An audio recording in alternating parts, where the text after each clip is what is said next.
සාහිත්‍ය දරේ කියන්නේ අපූර්වත්වය නම් උපැස් වලින් භෞතික ලෝකයේ මෙන්ම මානව සංහතිය දෙසට බලන්න පුරුදු වෙච්ච මිනිස්සෙක්ට.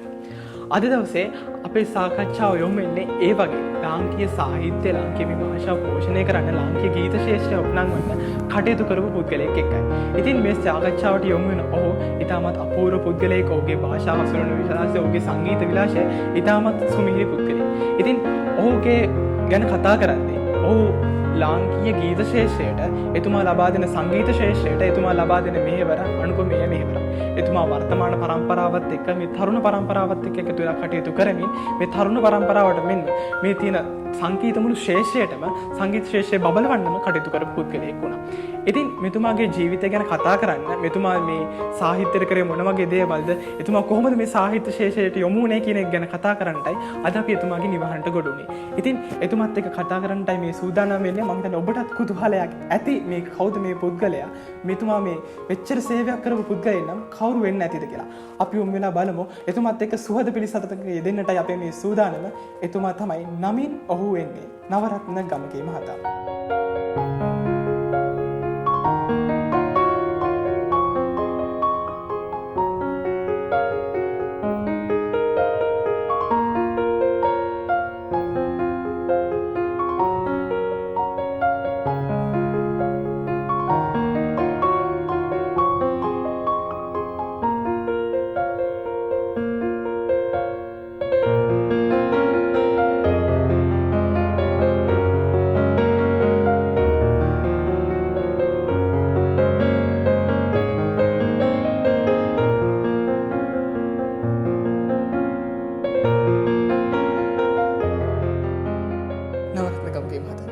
ඇත්තටම මුලින්ම කතා කරන්න ඕන ඔබතුමත් එක්ක කතා කරද්දී අපේ වැඩසටහන සහභාගී වීම පිළිබඳ බෙහෙවින් ස්තුතිවන්ත වෙනවා වගේම ආයුබෝවන් කියලා වැඩසටහනට පිළිගන්නවා.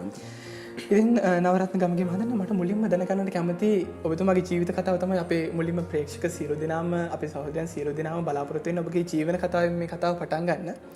මුලින්ම ඔබතුමාගේ පවුලේ වටපිටාව කොහෙද හැදුනේ වැටුනේ ගැන විස්තර ටිකක් අපිට කතා කරන්න. මගේ තාත්තගේ නම පාණ්ඩිගමගේ විල්සන්. මගේ අම්මගේ නම සීලවති හේවවිතාරණ. එතකොට එදෙන්නාගේ වැඩිමහල් පුතා මම, මට බාල මල්ලිල 3 දෙනෙකුත් නංගිල දෙන්නෙකුත් ඉන්නවා. මම ඉගෙන ගත්තේ ශ්‍රී රේවත මහාවිද්‍යාලයේ නුගේගොඩ. ඊළඟට මම උසස් අධ්‍යාපනය සඳහා මං ගියේ සුබදරාම අධ්‍යාපන පීඨයට. මගේ දෙමව්පියෝ දෙන්න ගත්තොත් ඒගලන්ගේ ආభాෂයන් මගේ ජීවිතේ පුරා මේ වෙනකොට රැව් දෙනවා කියලා මට හිතන්න පුළුවන්. මොකද ඒගලන්ගේ ගුණවත්කම්, කරුණාවන්ත භාවය, ඒගලන් අනිත් සමාජයේ දිහා බලපු විදිය තමයි මම හිතන්නේ මම අද නවරත්න ගමගේ කියන නමක් දිනාගෙන සිටිනවා නම් ඒ නමට යම්කිසි ගෞරවයක් මේ මොහොතේ අත්පත් වෙලා තියෙනවා නම් ඒ මහත් ගෞරවය මගේ දෙමව්පියන්ට ලැබිය යුතුයි කියන එක තමයි මම හිතන්නේ. මොකද මම ඉස්සෙල්ලා කිව්වා වගේ ඒගලන් අර දෙමව්පිය හැටියට අපිව රැක බලාගත්ත විදිය, අපිව සමාජයට යොමු කරපු විදිය, අපේ පරාන්තකාමී අදහස් සමාජයට ලබා දෙන්න, Tamanට වඩා අනුන් ගැන හිතන්න කියන ඒ මහ උදාර ගති පැවතින් වලින් තමයි අපේ දෙමව්පිය දෙන්නම යුක්ත වුණේ. ඉතින් ඒ පරිසරය තමයි මට මුලින්ම කියන්න තියෙන්නේ. ඒක මා ලස්සන සුන්දර අතීතයක්. ඔව් නවරත්න ගමගේ මහතා. ඒ කාලෙන් පස්සේ ඔබතුමා උසස් අධ්‍යාපනයත් හදාරලා ඊට පස්සේ කොහොමද මේ සංගීත ශාස්ත්‍රයට පිවිසුනේ, කොයි වගේ ආකාරයකටද? සංගීත ශාස්ත්‍රයට ඇත්තටම පිවිසෙන්න මගේ ලොකු අරමුණක් තිබුණේ නැහැ. මම නිතරම කියන කතාවක් තමයි මේ මට නියම අරමුණක මම සංගීතය සඳහා යොමු වුණේ නැහැ. ඒ කියන්නේ කුඩා කාලේ ඉඳන් ඒ සඳහා යම්කිසි ආකාරයක මඟ පෙන්වීමක් තිබුණේ නැහැ.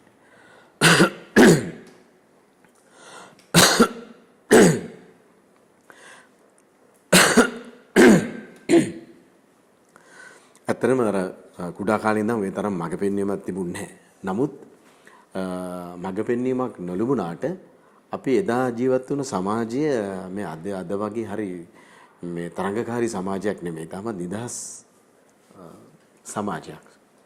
එහෙම සංස්කෘතිය තමයි අපි ජීවත් වෙන්නේ. ඒ කියන්නේ අපිට ළමා ලෝකේ තාමත්ම නිදහස්, වැඩිහිටියන්ගේ ලෝකේ නිදහස්, නිතරම පොතපත කියවන්න, පත්‍ර කියවන්න, ගුවන් විදුලියට ඇහුම්කම් දෙන්න, චිත්‍රපටි බලන්න, සෙල්ලම් කරන්න. මේ වගේ ළමා ලෝකයේ තියෙන මහා සියුම් හැඟීම් මගේ ජීවිතේට ගොඩක් බලපෑවා. මම හිතනවා අද අර ඉස්සෙල්ලා කිව්වාගේ බවන්ත ඇහුවාගේ ඍජුවම සංගීතයේ මගේ පෙන්වීම නොතුමුණාට රසාස්වාදනය දැන් බවන්ත ඉස්සෙල්ලා කිව්වා වගේ මේ සාහිත්‍ය ගැන වඩා කතා කරා. අර කුඩා කාලේ ඉඳන් පොතක් කියවන්න තියෙන ආසාව, යමකට ඇහුම්කන් දෙන්න තියෙන ආසාව තමයි මේ කලා රසාස්වාදනය දියුණු කරන්න කෙනෙකුට මූලික වෙන්නේ. අපි බැලුවොත් ඕනම කෙනෙක්ගේ ජීවන චරිතයක්, චරිතාපදානයක් නැත්නම් උන්ගේ ජීවිත අත්දැකීම් කියනකොට අපි හොඳටම අහලා දීලා තියෙන, හොඳටම වටහාගෙන තියෙන දෙයක් තමයි උන්ගේ ලෝකයක් තිබුණා උන්ට. මිනිස්යන්ට අයිති වූ, ඒ කියන්නේ ජීවත් වෙන්න අයිති වූ සංස්කෘතික වූ සමාජීය වූ ලෝකයක්. හරි සරලයිනේ. කියන්නේ අපි මේ සමාජයෙන් ගියකින් එළියට පැස්සන් පස්සේ විශාල මිනිස් සංඛ්‍යාවත් එක්ක සහ විවිධ තැන් වලින් අපි ජීවිතේ ගොඩනගින් තියෙනවා. ඉතින් ඒ කාලේ ඒ වටපිටාව මේ තරම් වේගවත් නෑ. මම දන්නේ මේ වේගවත්කම කොහෙන් අපි කතා කළ යුතුද කියලා. ඒ නිදහස් බව නිසා సౌందර්ය කියන දෙයට මොන අරමුණ තිබුණත් ඒක අපේ මනසෙන් අරමුණක් බවට පත් වෙලා ඒක හොයාගෙන යෑමේ මහා කුතුහලයක්, ආසාවක්, දැනුම් පිපාසයක් අපිට ඇති කරා. ඉතින් ඒ ඔස්සේ තමයි මගේ මේ සංගීත ගමන සිදු වෙන්නේ කියන එක තමයි මට කියන්න තියෙන බවන්ත. ඔව්. ඇත්තටම නවරත්න ගම්ගේ මහතානේ දැන් ඔබතුමා මුලින්ම සහභාගී වෙන්නේ වේදිකා නාට්‍යවල මේ සංගීතකරණයටද කොහොමද ඒකට සහභාගී වෙන්නේ? මුලින්ම මට ඇති වෙන්නේ අපේ මේ ගම. මම හැදී වැඩෙන්නේ දෙල්කඳ, ගංගොඩවිල, රත්නපිටිය, විජේරාම, පැංගිරිවත්ත, දෙල්කඳ මෙන්න මේ වගේ ග්‍රාම වලින් යුක්ත මේ විශාල ගමක් ගංගොඩවිල කෝට්ටේ. ඒතර මේ ප්‍රදේශයේ ඊටාත්ම මේ අපේ කුඩා කාලේ පිට අවුරුදු 30කට 40කට විතර කලින් ඇත්තටම බැලුවොත් විශාල විදිහට සංස්කෘතික ප්‍රබෝධයක් තිබුණා. මම නිතරම කියන එකක් තමයි ඔය මලකෙවල්, පිරිත් ගෙවල්, බණ ගෙවල්.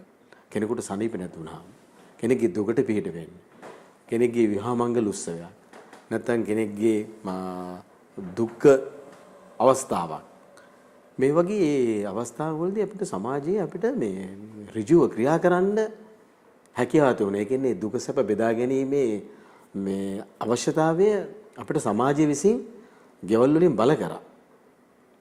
ඒ බල කිරීම නිසා අනේ ඉස්සෙල්ලා කිව්වා වගේ මම කතාවේ මුලින්ම කිව්වා පරාර්ථකාමීකම අනිත් ගැන තව කෙනෙක් ගැන හිතීමේ තියෙන මහා සාල මේ කුතුහලයේ අපි ගෙවල් වලින් ඇති කරේ. මම වගේ මගේ ගොඩාක් මිත්‍රයෝ හිටියයි කාලේ. මට මතකයි ගාමිණී, චම්ලි, හුසේන්, රවි, රඝු, ජගත්, හේමසිරි, විවිධ අය, මොරිස්, එතකොට මේ විවිධ අය කියන්නේ මුස්ලිම්, දෙමළ, සිංහල, බර්ගර් මේ විවිධ අය අසුරේ තමයි අපේ සමාජයේ ජීවිතයේ කාලේ මේ ගත කරේ. ඒ හැම ගයක්ම අපේ ගයක් හා සමානයි. ඉතින් ඒ නිසා අර අපිට තිබුණා මේ නිදහස්කම, ඒ නිදහස් ලෝකයේ තිබුණා. ඒ නිදහස් ලෝකයේත් එක්ක තමයි මේ අපිට හැකියාව ලැබෙන්නේ මේ ගම් මේ මං ඉස්සෙල්ලා කිව්වා අපි මේ ගම් පුරා යන්නේ මේ ගමේ මේ ගම් වල නිතරම උත්සව. අපිට අපේ ගෙවල් වල පිටිපස්සේ තිබුණේ බාලිකා නිවාසයක්. ඒ කියන්නේ දූ දරුවන් දුවල පුතාලට අම්මලා තාත්තලා නැති ඒ නිවාසයක් තමයි තිබුණේ. අපි මේ නිවාසයත් එක්ක සම්බන්ධයි. මේ නිවාසයේ විවිධාකාර වූ සංස්කෘතික ක්‍රියාවන් සිද්ධ වෙනවා. නැටුම්, ගැයුම්, වැයුම් සිද්ධ වෙනවා. චිත්‍රපටි පෙන්වනවා. එතකොට අපි ජීවත් වෙන වටපිටාව තුළ ඔය මට ගොඩක් බලපෑ වේදිකාව විශේෂයෙන්ම පාසල් මේ වේදිකා නාට්‍ය, ගම්වල වේදිකා නාට්‍ය. වෙසක් වලට, පොසොන් වලට, ඇසල වලට තියෙන නාට්‍ය. ඒකට අවුරුදු උත්සව. මෙන්න මේවයි අර සංගීතය සහ බද්ධ වෙච්ච දහම් පාසල් ජීවිතේ මගේ. මම ගියේ පැංගිරිවත්තේ විවේකාරාමයට. ඒ නායක හාමුදුරුවෝ තමයි ඉත්තදෙමළිය වනරතන හාමුදුරුවෝ. ඒතර මේ ස්වාමීන් වහන්සේ මහා පුදුම විදියට අපිට කරුණාව මහා පුදුම විදියට අපිට කරුණා ගුණය දක්වපු කෙනෙක්. සමහරවිට අපි කාලා බීලා නැහැ. අපිට මේ පන්සලෙන් කන්න බොන්න හම්බ වෙනවා. තේක හම්බ වෙනවා. අපි පාඩම් කරනවා. අපි මේ පන්සලට අයිති යම්කිසි සංස්කෘතික ක්‍රියාකාරකම් ආගමික ක්‍රියාකාරකම් කරනවා. ඒතර පැහැදිලි තියෙනවා භවන්ත මේක විශාලම විදියට මේ సౌందර්යයක් ඇතුළු ලෝකයක්. ඒ సౌందර්ය ලෝකය තමයි මගේ මේ නිර්මාණ හරහා ඇත්තරම මේ ගොඩනැගුණේ. එතකොට නවරත්න ගමගේ මහත්මයා මුලින්ම දැනගන්නට තවත් කැමති දෙයක් තමයි මේ අපේ කතාබහේදී දැන් ඔබතුමා මේ ශේෂ්ත්‍රයට මෙහෙම පිවිසිලා ශ්‍රේෂ්ඨ ප්‍රවීණයන් ගොඩක් දෙනෙක් එක්ක ඔබතුමා කටයුතු කරනවා. ඒ අතරතුරේ දැන් ඔබතුමා මුලින්ම ඔබතුමාට කොහොමද මේ නන්දාමාලිනී ඒ වගේ ඉතාමත් මේ ශේෂ්ඨයේ ඉන්න ප්‍රවීණයන් ඔබතුමාට මුලින්ම මුණ ගැසෙන්නේ කොයි වගේ ආකාරයකටද? මම එක වාසනාවක් ලැබලා තියෙනවා කියලා මම විශ්වාස කරනවා. ඒ වාසනාව මට කොහොම හිමි වුණාද කියලාත් මට අද වෙනකොට හිතා ගන්න බෑ. ඒ කියන්නේ මම විවිධ අරමුණු වලට මගේ ජීවිතේ ගලා ගියා වගේම මේ සංගීත නිර්මාණ අරමුණු වලට මට හිතා ගන්න බැරි අය මට මුණ ගැසුණා මගේ ජීවිත කාලේ. ගමෙන් හම්බුණ බොහෝ අය හිටියා මතක් කරන්න ඕනේ. වෙස්ට් අයියා කියලා කෙනෙක් හිටියා සර්පිනාව නිතරම වාදනය කරනවා. ඊළඟට රිචඩ් අයියා කියලා කෙනෙක් හිටියා. නිතරම එයා සර්පිනාව වාදනය කරනවා. එයා හරි ශාස්ත්‍රීය සංගීතයට කැමති කෙනෙක්. මෙන්න මේවා මගේ ළමා ලෝකෙදී මට බලපෑවා. එතකොට ඔය කිව්ව මේ අද විශේෂී විශාල චරිත අමරදේවස ආචාර්ය නන්දාමාලිනී මාචාර්ය දිවිරිය සරච්චන්ද්‍රයන් ලෙස්ටර් ජේම් පීරිස් ආචාර්ය කේමදාසයන් අතුළු සෝමලතා සුබසිංහ මහත්මිය ආචාර්ය ජයලත් මනෝරත්න මහත්මිය මේ අයත් සමග වැඩ කරන්න කරට කර වැඩ කරන්න. එහෙම කිව්වොත් නිවැරදි. ඒ කියන්නේ එකට එක වැඩ කරන්න. ඒගොල්ලන්ගේ නාට්‍ය වලට මම තෝරගත්තා. එතකොට මම මේ තෝරාගත්තාම සමහරවිට මට කියන්න ආසයි ජයලත් මනෝරත්න මහත්මයා වගේ කෙනෙක්ගේ නාට්‍ය වල මං හොරෙන් බැලලා තමයි ලුම්බිනිය උඩ වහලින් පැනලා තමයි ගිහිල්ලා නාට්‍ය බලලා තියෙන්නේ. එයාගේ නාට්‍ය වල ඔක්කොම මම සංගීත අධ්‍යක්ෂකයෙක් හැටියට නාට්‍ය 5ක ලෝකේ තනි අයක් සුදුරිදි හොරු කණිරුමල් අලුතෙන් පටන් ගත්ත රෂෝමාන් හඬ නිහඬ මේ නාට්‍යවල සංගීත අධ්‍යක්ෂකවරයා බවට පත් වුණා. ඒ වගේම ඔහුගේ ටෙල් නාට්‍යවලත් සංගීත අධ්‍යක්ෂකවරයා බවට පත් වුණා. අර ඉස්සෙල්ලිකෝ වගේ ආචාර්ය නන්දාමාලිනියන්ගේ සත්‍ය ගීතේ මම අත්වල් ගායකයෙක් හැටියට එතුමේ මාව තෝරගත්තා. එතකොට ඒ තෝරගන්න කලින් ඒ ප්‍රසංගයේම මම ලුම්බිනි අර ඉස්සෙල්ලා කිව්වා වගේ වහලක් උඩින් ගිහිල්ලා බැලීමේ මහ පුදුම ආසයෙන් පෙළුණා. ඒ වගේ තමයි ආචාර්ය අමරදේවයන් කේමදාස මාස්ටර්. එතකොට මහාචාර්ය සරච්චන්ද්‍රයන් සෝමලතා සුබසිංහ ඔය කිව්ව අය ඉතින් මුලින්ම මේ නාට්‍ය බලන්න පුරුදු වෙලා තිබුණේ. ඒ කියන්නේ දැන් මම මේ සිංහබහුව ලෝමාංශ ප්‍රේමතු වේ නාට්‍ය බලන්න ආසාවෙ හිටියේ. අන්තිමට මම එහි අත්වල ගායකයා හැටියට මහාචාර්ය සරච්චන්ද්‍රයන් මාව තෝරගත්තා. මම මේ සිංහබහුව ලෝමාංශ ප්‍රේමතු බවකටුරාව මේ නාට්‍ය වලට. එතකොට මෙන්න මේ වගේ පසුබිමක් මට උදා වුණා. මම ඒකයි කිව්වේ මේ පසුබිමට උදා වෙන්න මූලික හේතුව තමයි අර මගේ ගමේ තුල ඇතුණ මේක විශේෂයෙන් මම මතක් කරන්න ඕනේ මේ වෙලාවේ ওই පැපලියන තිබුණා ජනතා ප්‍රගති පුස්තකාලය කියලා පුස්තකාලයක්. ওই පුස්තකාලයට යනවා මමයි මගේ මිත්‍රයෙක් හිටියා රංජිත් ලියනගේ කියලා අශෝක වලිසාදීරි කියලා හිටියා. ඒ වගේ මගේ මිත්‍රයෙක් හිටියා තව රණවන බණ්ඩාර කියලා ඌ දැන් ඕස්ට්‍රේලියාවේ පදිංචි වෙලා ඉන්නේ. අපි තාමත් කුඩා කාලේ පයින් යනවා ඒ ලයිබ්‍රරියෙන් පොත්පත් කියවන්න. එතකොට මේ පොත්පත් වල ලෝකය සරච්චන්ද්‍රයන්ගේ පොත් හෙන්රි ජයසේන මහත්මයාගේ පොත් සුගතපාල සිල්ල මහත්මයාගේ පොත් තේරෙනවද? අර පොත් ඔක්කොම කියීමේ ඒවා කවුද මොනවාද කරලා තියෙන්නේ ඒ වගේම ඒ දැනුම ලැබුණා. ඒ වගේම මතක් කරන්න ඕනේ ඒ වගේම දේශපාලන පිළිබඳ තියෙන ආසාව. තේරෙනවද? ඒ කාලේ දේශපාලන පිළිබඳ නායකත්වයේ තියෙන බණ්ඩාරනායක මහත්මයා, ආචාර්ය එන්.එම්. පෙරේරා, කොල්ලින් ආර්ද සිල්වා මහත්මයා, පීටර් කෙනමන්, ජීති බාලසූරිය මේ වගේ අයගේ මේ ඒගොල්ලෝ ඔක්කොම පැතුවේ ඇත්තටම මේ ලස්සන මේ උදාර වූ රටකට තියෙන ආදරය ආසාව. ඉතින් අපි මේ පොත්පත් වලින් දැක්ක ලෝකය ඊට පස්සේ පසු කරගෙන ඒ සමාජයවල හම්බෙලා ඒ අර ඉස්සෙල්ලා කිව්වා වගේ ඒගලන්ත එක වැඩ කරන්න. සමාජයේ යහපත සඳහා වැඩ කරන්න මෙන්න මෙහෙම වකවානුවක් මෙන්න මෙහෙම කාලයක් අපිට උදා වුණා. ඉතින් ඒ උදා වෙන්නේ හේතුව තමයි මේ මම ඔය දැන් කතා කරපු ඇත්තටම මේ වටපිටාවේ තියෙන අධ්‍යාපනික වටිනාකම. ඒක තමයි ප්‍රධානම හේතුව හැටියට මම දකින්නේ. නවරත්න ගමේ මදනේ තව දෙයක් තමයි මේ ඔබතුමා දැන් මේ ශේෂ්ත්‍රයට පෙවිසිලා විශාල ගීත ප්‍රමාණයක් රචනා කරනවා.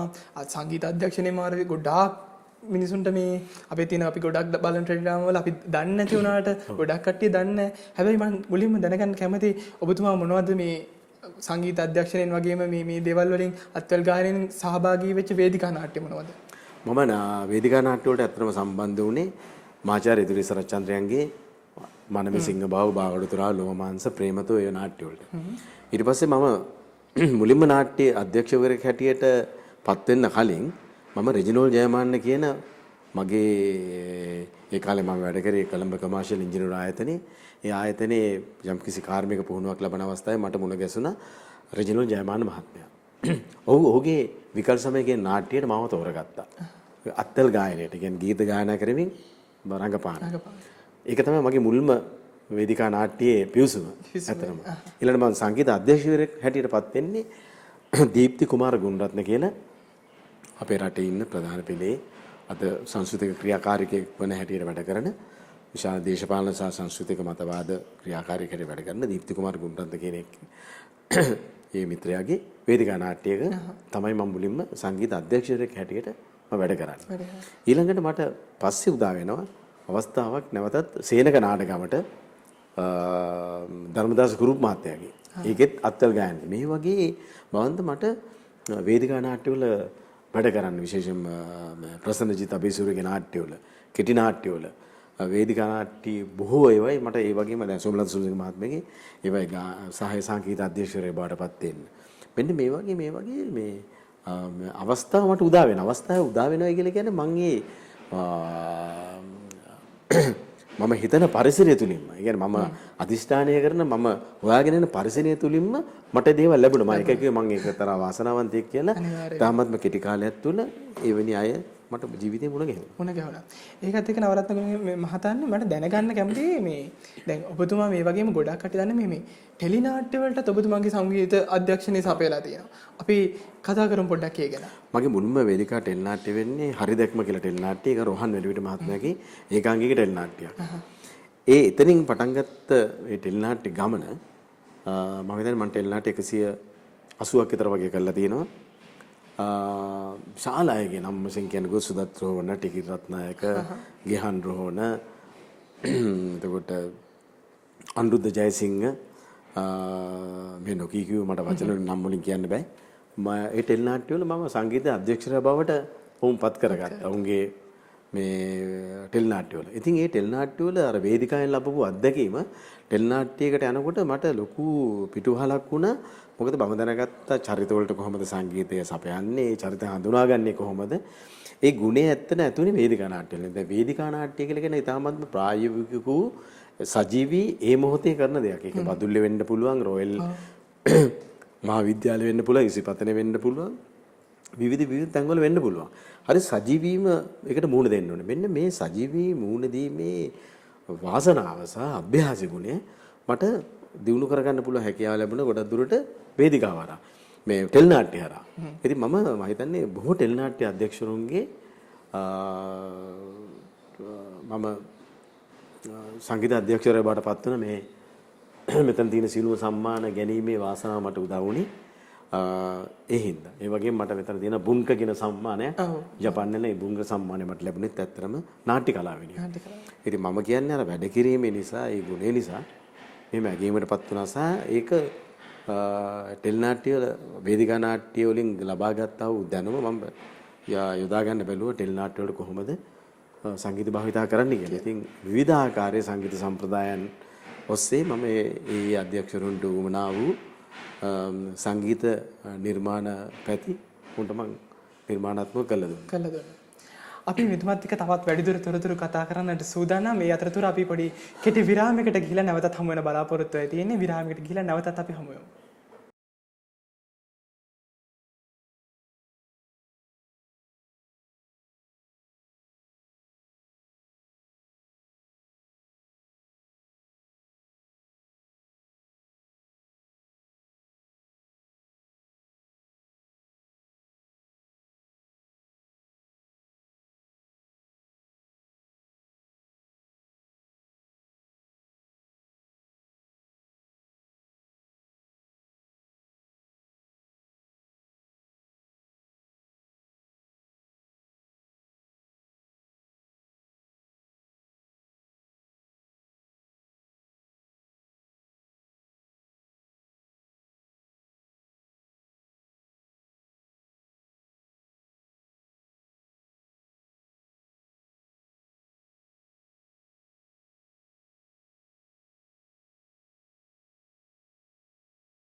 කෙටි විරාමයකින් පස්සේ නැවතත් ඔබ එකතු වෙන්නේ මේ ශ්‍රේෂ්ඨ ප්‍රවීණ සංගීත අධ්‍යක්ෂකවරයා නවරත්න ගම්ගේ මහතා සමග අපි කරන මේ සංවාදයත් එක්ක.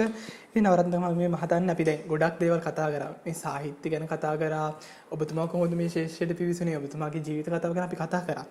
ඇත්තටම නවරත්න ගම්ගේ මහතාන්නේ මේ දැනගන්න තියෙන දෙයක් තමයි දැන් වර්තමානයේ වෙද්දී ළමයින්ට මේ තියෙන තාක්ෂණයේ දියුණු වෙනවා ඒත් එක්ක මිනිසුන්ගේ තියෙන මේ තරංගකාරීත්වය ඔබතුමා කිව්වා වගේ තරංගකාරීත්වය අතිශයින් ඉහළ මිනිසුන් මුදල් පසුපස අධ්‍යාපනය කියන්නේ මුදල් ප්‍රදාන කරගෙන ඒ අධ්‍යාපනය පසුපස හඹා යන්න පටන්ගෙන තියෙනවා තාක්ෂණය කියන එක කීපෙත්තරම දියුණු වෙලා ගොඩක් කෙනෙක්ගේ අතේ ළමයෙක් ගත්තත් හැම කෙනෙක්ම අතේ හෑන්ඩ් ෆෝන් එක මොබයිල් ෆෝන් එකක් තියෙනවා අන්තර්ජාලය වේගෙන් යනවා මේකත් එක්කලා වර්තමානයේ මිනිසුන්ගේ තියෙන ළමයින් හලේ ඒ වගේම වර්තමානයේදී මේ සංගීත අධ්‍යක්ෂකවරින් එහෙමත් නැත්නම් මේ සංගීත නිර්මාණය කරන පුද්ගලයන් බිහි වෙනවා අඩුයිද ඒ වගේම මේ බිහි වෙන්න කලාකෘති පිළිබඳව සෑහීමකටපත් වෙන්න පුළුවන්ද මේ අපි සෑහීමකටපත් විය යුතුයි හේතුව තමයි දැන් පරම්පරාවල් වේගයෙන් වැඩ කරනවා කිව්වා වගේ ගීත නිර්මාණයේ ශේෂ්ඨ බැලුවොත් බොහෝ ගායකයන් බිහි වෙලා තියෙනවා වේදිකා නාට්‍ය බැලුවොත් බොහෝ නිර්මාණකරුවන් බිහි වෙලා තියෙනවා. සිනමා ගත්තත් එහෙමයි.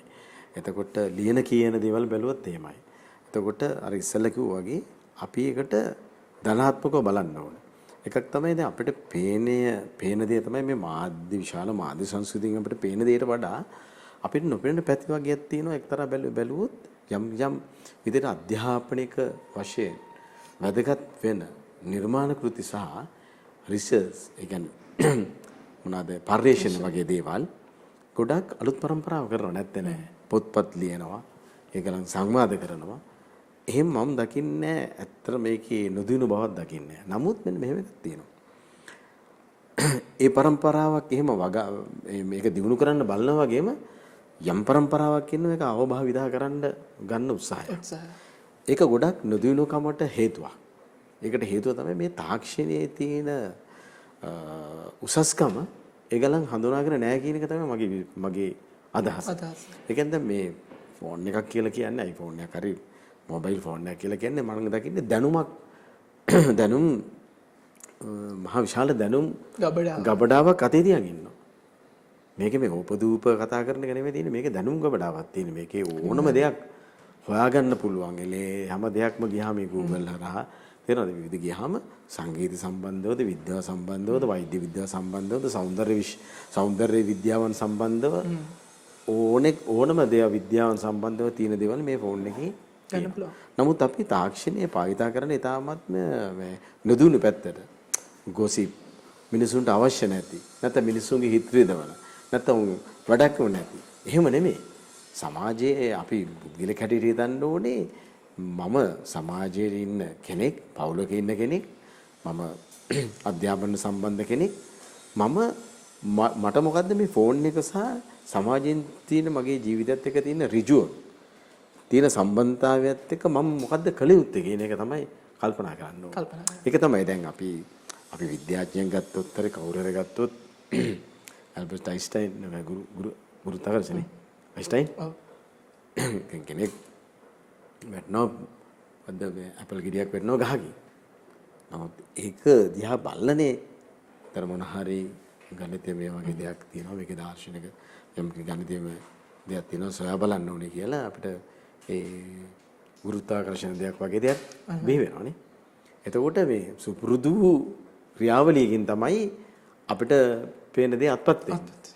එතකොට කලාකෘති ගත්තත් එහෙමයි. අපි මේ ස්වභාවිකව තියෙන මේ සමාජයේ තියෙන ප්‍රශ්න තමයි කලාකාරයෙකු විසින් ප්‍රතිනිර්මාණය කරන පොතකට, චිත්‍රයකට, සිනමාවකට. ඉතින් මේක බැලුවොත් හරි මේ මහා විශාල ක්‍රියාදාමයක් තියෙනවා. මේ ක්‍රියාදාමය ඇත්තටම අද බොහෝ දුරට මේ ෆෝන් එකේ හරහා අපිට ජය ගන්න පුළුවන්. ඉතින් මං හිතන්නේ ජය ගැනීමේ තියෙන උමනාව අලුත් පරම්පරාව ගන්න වෙනවා. අර අලුත් පරම්පරාව මේක ජෝක්යක් හැටියට ගන්න නැතුව සහ මේක නිකන් විහිළු කතන්දරේ ගන්න නැතුව මේක නිකන් අපි අර වගේ සීරියස් කියලා කියන්නේ. මේක වටිනාකමක් හැටියට ගැනීම තමයි මෙතන සිද්ධ වෙන්නේ. ඒකයි තාක්ෂණය තිබුණා වගේ නෙමෙයි තාක්ෂණය කියලා තිබුණ ඵලයටම මේ නිර්මාණ හැදෙන්නේ නැහැ. තාක්ෂණය කියලා කියන්නේ ඉස්සලත් තාක්ෂණය තිබුණානේ. දැන් ඉස්සරත් ගීත නිර්මාණය වුණානේ. තේරෙනවද? ඒක විවිධ තාක්ෂණික උපක්‍රම වලින් ගීත නිර්මාණය වෙනවා. අද ඊට වඩා වේගෙන් අපිට වැඩ කරන්න පුළුවන්. නමුත් අපි බලන්න ඕනේ එදා නිර්මාණය අද නිර්මාණය අතර තියෙන වෙනස කොච්චරද කියන එක තේරුණාද? ඒකයි නවරත්න ගමගේ මට දැනගන්න ඕනේ මට ඕනේ ඔන්න ඔතන කතාවට.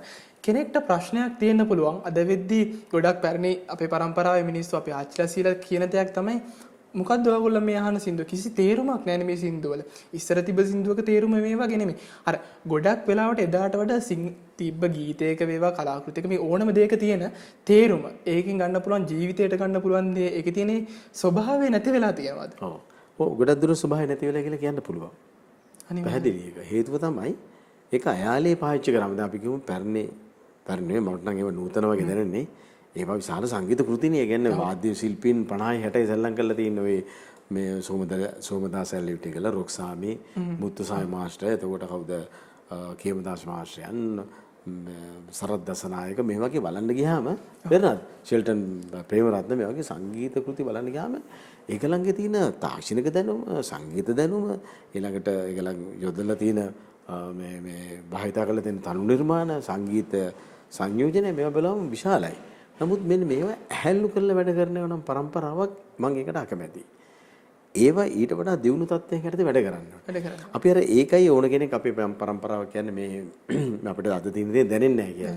ඇත්තට මෙහෙම නේ අලුත් પરම්පරාව වැඩ කරන දේවල් වල ගොඩක් අපිට දැනන දේවල් සහ දැන් දේවල් තියෙන සහ ඒවා ඒ රසිකයන් ඒ අය කැමති. නමුත් අර මම කියන්නේ හැමතිස්සෙම නිකන් මේක මේ අර නොදුවින විදිහට භාවිතා කරන්න අරකයි. ඒ සංගීතකුත් දැන් අද අපිට තියෙන මේ මොකද්ද මේ softwares වල තියෙන මෘදුකාංග වල තියෙන ඒවයි තියෙන සම්බන්ධය. එතකොට අපිට සම්බන්ධ කරගන්න පුළුවන් මේ ජාලය වැඩි. තේරෙනවද? දැනුම් ගන්න පුළුවන් වගේ අපිට ඕන කෙනෙක් සම්බන්ධ. මේවත් එක්ක හිතලා අපිට පුළුවන් ඊට වඩා දියුණු කෘති නිර්මාණ කෘති කරන්න. ඒ නිර්මාණ කෘති කෙරෙන්නේ නැති කමනේ අඩුව තියෙන. දැන් අපි හිතන්නේ සමහරවිට මේ තාක්ෂණයෙන් තියෙන අඩුම බීට් එකක් දාලා සින්දුවක් කියන්න යනවා. අඩුම ඒකේ තියෙන දේ කොපි කරලා තමන්ට කිසිම තේරුමක් නැති දෙයක් හදන්න පුළුවන්. ඒක ඒකේ භාෂාව, ශබ්ද කරන ආකාරය වැරදි, ඒක රිද්මය වැරදි. ඒක නිකන් පොඩි විලාපයක් වගේ ගෑ ගන්න. එහෙම නෙමෙයි. ලියන කියන සහ නිර්මාණ කියලා කියන්නේ වගකීම් සහිත දෙයක්. ඉතින් ඒ දේ සිද්ධ වෙන්න ඕනේ. ඒ කියන්නේ ඒක හරියාකාර සිද්ධ වෙන්න ඕනේ. ඒක සිද්ධ නොවි රසිකයන් අතරට හරි සමාජයට හරි යන්න බෑ. ඒ කියන්නේ සමාජයට සහ රසිකයන්ට දෙකරන දෙයක් තමයි මේකේ මට යම් කිසි ආකාරයක ජීවිතයට මේකේ බලපු නාට්‍ය බලපු චිත්‍රපටි අහපු ගීතේ ලියලා තියෙන පොතේ ඒ රසය මගේ ජීවිතයට සම්බන්ධද කියලා.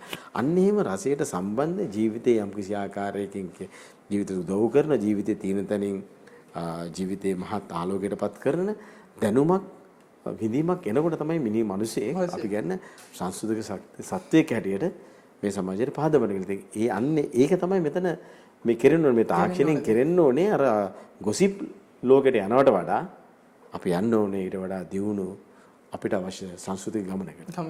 දැන් නවරත්න ගමගේ මහත්තයා මාරද කිව්වනේ.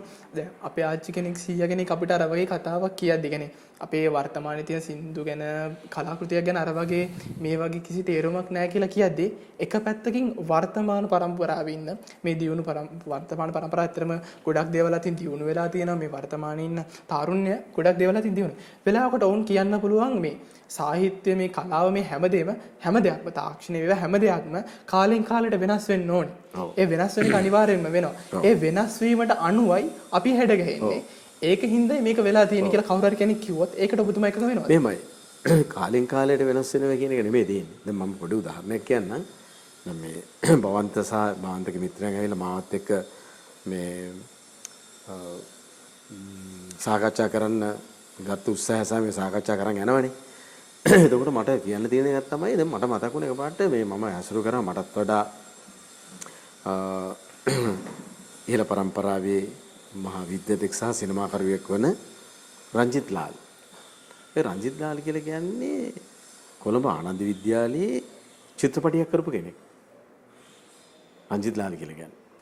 එයා තමයි ආනන්ද විද්‍යාලයට ගිහිල්ලා රසික පරිසද හදාගෙන නිම්වලර කියලා චිත්‍රපටියක් කරා. එතකොට මම අහලා තියෙන ඉතිහාසය අනුව මුල්ම ළමා පාසලක ඉඳලා යම් කිසි ආකාරයක විශාල චිත්‍රපටියක් පිටින් සහ ඇතුලේ ඉස්කෝලේ අය අරගෙන කරා. එතකොට දැන් මේ ඌමනාව සදාකල් ඌමනාවන්නේ. ඒක ආනන්ද ඉස්කෝලේට හරි ඒ අය අතර නෙමෙයිනේ. ඒතර ඒ ඌමනාව අද සමාජයේ මතුවෙනව නම් අර කාලයට ඉස්සෙල්ලා මොකද කිව්වේ මේ කාලයට දැන් මේ වර්තමානයේ මේ යන කාලයත් එක්ක එක වෙනස් වෙන්න හොඳද නැද්ද කියන එක. කාලයත් එක්ක වෙනස් වෙන කියලා කියන්නේ ඒ ඌමනාව තියෙනවනේ. ඒ ඌමනාව තියෙන්න ඕනේ. එතකොට ඒ ඌමනාව උඩ තමයි මේ අපේ අවශ්‍යතාවය වෙනස් කරන්නේ. දැන් ඒ කාලේ අපි හිතුවේ නෑනේ මේ එළියේ සිනමාව කරන් ඉන්නකොට ලෙස්ටර් ජේම් පීරිස් මහත්මයාලා වගේ මේ ටයිටර් තොටවත් වගේ මහත්වලු වසන්ත බේසේර වගේ අය තිස්සා බේසේකර වගේ එළියෙන් චිත්‍රපටි කරනකොට ඒ ආభాසයෙන් පාසලක චිත්‍රපටියක් කරනවා කියලා කියන්නේ මහා විශාල කාර්යයක්. අනිවාර්යයෙන්. එතකොට අන්නේ ඌමනාවන්. ඉතින් ඒ ඌමනාවන් ඉස්සර පාසල් පද්ධතියේ පාසල් සමාජවල සාහිත්‍ය නාට්‍ය ඒ ප්‍රබෝධය ඇති වුණා. තේරෙනවද? විශ්වවිද්‍යාලවල ඒ වගේ දේවල් ඇති වුණා. එතකොට ඒ ඇති වෙන්න හේතුව තමයි අර වා කියන බවන්ත කිව්ව ඒ ඌමනාව තියෙන්න ඕනේ. ඒ ඌමනාව තුල තමයි අපිට මේ දෙයක් වෙනස් කරගැනීමේ තියෙන ආසාව ඇති වෙන්නේ. දැන් අපේ ලංකාවේ ඕන නාට්‍යකරුවෝ ගත්තොත් ඕන වෘත්තීය වශයෙන් නාට්‍යකරුවෝ නෙමෙයි. ඕන ඉස්කෝලේ උගන්වන සර්ලා සමහරලා නම් ලිපිකරුවෝ හිටිය අය සූතපාල් සිල්ල වගේ කෙනෙක් බැලුවාම වෙන වෘත්තියක් කරන්න නමුත් නාට්‍ය කලාවට මම ආදරය කරපු කෙනෙක්. තේරෙනවද? එතකොට මේ වගේ ඒ අවශ්‍යතාවය නිර්මාණයක තියෙන අවශ්‍යතාවය හරියට බැලුවොත් ඒක ඒ කාලයට ඕන අවශ්‍යතාවයක්. ඒ අවශ්‍යතාවයේ තේරුම් ගන්නවයි කියලා කියන්නේ ඇත්තටම ලොකු කාර්යභාරයක්. මම එක කිව්වා රංජිත්ලාගේ උදාහරණයක් ගත්තොත් දැන් ඒ උමනාව හින්දානේ චිත්‍රපටයක් ඉතුරු නිසා විවිධ පාසල් වල ළමයි වීඩියෝ කරන්න අර දේවල් වගේ පෙළඹුණා. ලංකා කතා කරන්න පටන් ගත්තා. මං කියන්නේ මේකයි දැන් මං ලොකු සතුටටපත් වෙනවා දැන් ඔයගොල්ලන් ඇවිල්ලා මාව හොයාගෙන ඇවිල්ලා මයිත් එක දවස් ගාණක් කතා කරමින් වෙහෙසක් ගන්නවා මගෙත් එක්ක මගේ ජීවිතයේ දේවල් තවත් පරම්පරාවකට අහන්න දෙන්න. ඉතින් ඒක කරේ නැත්නම් කවුද කරන්නේ? ඒක තමයි අවශ්‍යතාවය කියලා කියන්නේ. ඉතින් ඒක දැන් මගේ මේ අදහස් ඩිංග සමාජගත වෙනවා. තව බලන් කෙනෙකුට පේනවා මේ නවරත්න ගමගේගේ ජීවිතේ මේ විදිහට ඒක ගලා ගිහී. ඒකේ මේ විදිහේ අසුරු කරලා තිනවා. අන්න ඒක තමයි අපිට අවශ්‍ය වෙන්නේ. එහෙම සමාජයකට අපේ අලුත් පරම්පරාව මේ පරම්පරාව වරන් යන්න පුළුවන් නම් අපිට මේ තාක්ෂණ සහ මේ වෙන දේවල් වලට බය වෙන දෙයක් නැහැ. අනිවාර්යෙන්ම නවරත්න ගමගේ මත අර මං කිව්වා වගේ මේ කියන මේ සාහිත්‍ය මේ දේවල් ගැන අපි කතා කරද්දී අර කිව්වා වගේ සමාජ මාධ්‍ය තුල වේවා මට ගොඩක් වෙලාවට අපිට දකින්න දෙයක් තමයි සමාජ මාධ්‍ය තුල ක්‍රියාකාර කරන අපි වගේ කට්ටියත් එක්ක අපි මේක බලද්දී ගොඩක් වෙලාවට මේ සාහිත්‍ය වල මේ තියෙන කියන්නේ පරම්පරාවල අතර මේ තියෙන ගැටන. ඒ කියන්නේ අර අලුත් කෙනෙක් ආවොත් එයා කියනවා මෙන්න මේකයි අපිට එන්න දෙන්න. කියන්නේ මේ වෙද්දි ශේෂ්ත්‍රයේ ඉන්න ප්‍රවීණයන් මේක සමහරලාට ගොඩක් කට්ටිය කතා කරන්න පුළුවන් මේ වැඩසටහන අතරතුරදී ගොඩ කෙනෙක්ට ප්‍රශ්නයක් ඇති වෙන්න පුළුවන් මේ දේවල් මෙහෙම වෙනවද කියන එක මේක ගොඩක් වෙලාවට තර්කයට විවාදයට භාජනය වෙන කාරණාවක්. නැමෙයි මම හිතනවා ඔබතුමා වගේ ශේෂ්ත්‍රයේ ඉන්න ප්‍රවීණේ සංගීත අධ්‍යක්ෂවරයෙක් එක්ක කතා කරන්න ඕන දෙයක්. අර මේ වෙද්දි මේ ශේෂ්ත්‍රයේ ඉන්න ප්‍රවීණයන් ඉන්නවා. මේ ශේෂ්ත්‍රයේ එදා ඉඳන්ම තනක් හදාගෙන ලොකු තැනකට ආව පිරිසක් ඉන්නවා. ඒ පිරිසත් එක්ක වැඩ කරන්න ගත්තාම මේ නවකයින් මේකට එනවා. හැබැයි ඔවුන් වෙලාවකට ඔවුන්ට තියෙන ප්‍රශ්නයක් තමයි ඔවුන්ට ඉදිරියට එන්න අවස්ථාවක් නැහැ කියනවා. මේකට කිසි සහයෝගයක් නැහැ කියනවා. ඔවුන්ට අර ඉස්සර දැන් ඔබතුමා මේ ශේෂ්ත්‍රයට පෙළෙද්දී නන්දා මාලිනීගේ මේ සියලු දෙනාගේ උදව් ඔබතුමාට ලැබෙනවා. ඒ වගේ මේ වගේ ශේෂ්ත්‍රයේ ඉදිරියට එන කට්ටියට මොකක් හරි ප්‍රශ්නයක් හින්දාද මොවුන් හැලෙන්නේ. සමහර ගීත ගායනා කරන පුද්ගලයන් ඉන්න එක පාට උඩට ඇවිල්ලා තමන්ගේ නම ඊටමත් මේ අපි සමාජ මාධ්‍ය ඇතුලේ වේවා මේ ලංකාවේ තියෙන මාධ්‍ය ඇතුලේදී ලොකු විකාශයකට පත් කරන එකපාරට මේ එක සින්දුවකින් වෙන්න පුළුවන්. එක ගීතයක් ගායනා කරලා වෙන්න පුළුවන්. එක කෘතියකින්. හැබැයි එතනින් එහාට ඔහුගේ නිර්මාණයක් බිහි වෙන්නේ නැහැ. ඒ වගේ දේවල් වෙන්නේ මෙතනට මොකක් හරි බලපෑමක් ඇති වෙලාද. ඒ කියන්නේ මේ අර කිව්ව කාලපරාසයන් දෙක ඇතුළේ හිටපු කට්ටියත් එක්ක ඇති වෙන ගැටණේකාරී එහෙම ප්‍රතිඵලයක් ලෙසද අර ඒගොල්ලන්ට ඉදිරියට එන්න හම්බ වෙන්නේ නැත්තේ. නෑ. ටිකක් වැරදි අදහසක් ඔය අදහස. ඒ කියන්නේ මෙහෙමයි දැන් නන්දාමාලනී මහත්මිය මාව තෝරගන්න මම දක්ෂ හින්දා. ඔව් අනිවාර්යයෙන් ඒකයි. එතකොට ඒ මහාචාර්ය සරච්චන්ද්‍ර මාව තෝරගන්න මට නාටකම් සංගීතය පිළිබඳ මම B grade සමර්ථයක් තිබුණේ නේද. සෝමලතා සුබසිංහ මහත්මිය මාව තෝරගන්න මම ශාස්ත්‍රීය සංගීතය සහ නාට්‍ය සංගීතය පිළිබඳ මම වැඩ කරලා තියෙන හින්දා. එතකොට වැඩ නොකර කෙනෙක් උදව් කරන්නේ උදව් කරන්නේ නැහැ. හරිද? එතකොට දැන් මම ඒකයි කිව්වේ අර මට මේ පරම්පරාව හම්බ වෙනකොට මගේ තියෙන දක්ෂතාවය දැකලා තමයි ඒගොල්ලන්ගේ දේවල් වලට යොදාගෙන තියෙන්නේ. ඒ ටෙලිනාට්‍ය චිත්‍රපටියට දැන් මට සුමිත්‍රා පීරිස් මහත්මිය එක්ක නැත්නම් මහාචාර්ය සුනිල් ආරාධ මහත්මයා මම කවදාකවත් සුමිත්‍රා ඒගොල්ලන්ගේ චිත්‍රපටියක සංගීතය කරනවා කියලා හිතාගෙනවත් නැහැ. නමුත් ඒගොල්ලන්ට කෘතියක් කරන්න වුණාම ඒ සඳහා මාව තෝරගත්ත අවස්ථා තියෙනවා. ඒතර චන්ද්‍රරත්න මාපිටිගම. එතකොට එහෙම අවශ්‍ය වෙලා තියෙන්නේ පරම්පරා පිළිවෙල ප්‍රශ්න නෙමේ මේ වැඩේට මෙයාගේ දැනුම සහ මෙයා කැප වෙන ආකාරය සහ මෙයා ඒ පිළිබඳ හැදහැරීම් තියෙනවා කියන එක උඩ තමයි යන්න පුළුවන්. යන්න පුළුවන්. දැන් මට දැන් මගේ මල්ලිට සින්දු කියන්න බැරුව මට එයා ගායකයෙක් කරන්න බෑ. බෑනේ අනිවාර්යෙන්ම. හරිද? එහෙම කරන්න බෑ. ඒතර තේරෙනවද? මගේ මම පෞලි සංගීත අධ්‍යක්ෂකයෙක් කියලා මගේ නංගිලේ මල්ලිලාට ඒගලන්ට සින්දු කියන්න කියලා දෙන්න බෑ. ඒගලන්ට දක්ෂතාවයක් තිබුණ පුළුවන්. ඒ දක්ෂතාවයට වඩා තවත් දක්ෂතාවය තියෙන කට්ටිය සමාජයේ ඉන්නවා. ඉතින් කවදාකවත් මේක නිකන් පුහු මතයක්. මම දන්නේ මගේ ගමන තුල නම් මම වැඩ කරන්න මට වැඩ ලැබුණා. ඔව් මාව අගයන්න පටන් ගත්තා. අගීමටපත් වුණා. මම ගැන කතා කරන්න පටන් ගත්තා. ඒ වැඩ කිරීම නිසා මිසක් කැපවීම නිසා මිසක් සහ දන්නේ නැති දේ අවංක වීම සහ දන්නේ නැති දේ දන්නේ නැහැ කියලා ඉගෙන ගන්න.